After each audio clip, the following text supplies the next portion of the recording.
নমস্কাৰ বন্ধুসকল, মই আপোনালোকৰ ওচৰলৈ আহিছোঁ মনৰ কথাবোৰ মুকলিকৈ ক'বলৈ। আজি মোৰ বিষয়বস্তু হ'ল সংসদীয় গণতন্ত্ৰ আৰু বিৰোধী দলৰ ভূমিকা।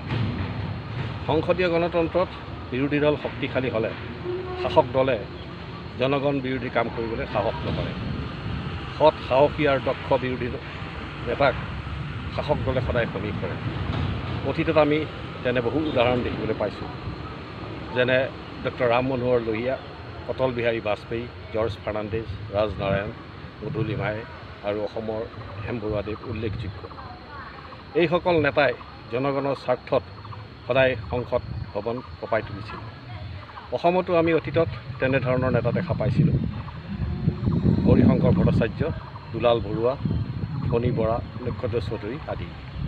কিন্তু বৰ্তমান অসমৰ বিৰোধী দলসমূহৰ ভূমিকা অতি পুতৌ লগা। কংগ্ৰেছ দলৰ খুলুক ধুলুক অৱস্থা হোম যোৱা বেলুনৰ দৰে। বিধানসভাত তেখেতসকলে জোৰেৰে কোনো বিষয়বস্তু দাঙি ধৰিব নোৱাৰে, চৰকাৰৰ ফল থেকত পেলাব নোৱাৰে। বিশেষকৈ তেখেতসকলৰ অধিকাংশক হিমন্ত বিশ্ব শৰ্মাদেৱে ভালকৈ জানে, তেখেতসকলৰ দুৰ্বলতা জানে আৰু এজন দুজনকৈ সকলো বিজেপি দললৈ গমন কৰাহে আমি দেখিবলৈ পাইছোঁ। এনে অৱস্থাত গতিকে কংগ্ৰেছ দলে কোনো শক্তিশালী ভূমিকা পালন কৰিব পৰা নাই।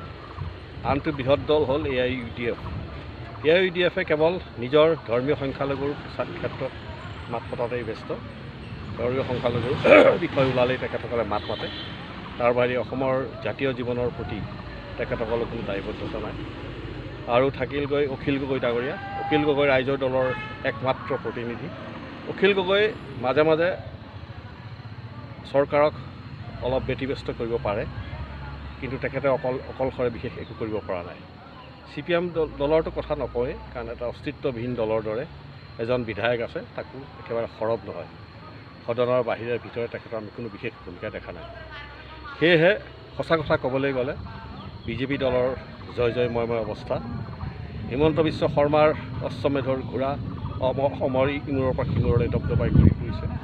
এই অশ্বমেধৰ ঘোঁৰাক ৰোধ কৰিবলৈ কাৰো ক্ষমতা নাই, কোনো বিৰোধী দলে পাৰিব নোৱাৰে এখন দেশৰ কথা। নমস্কাৰ।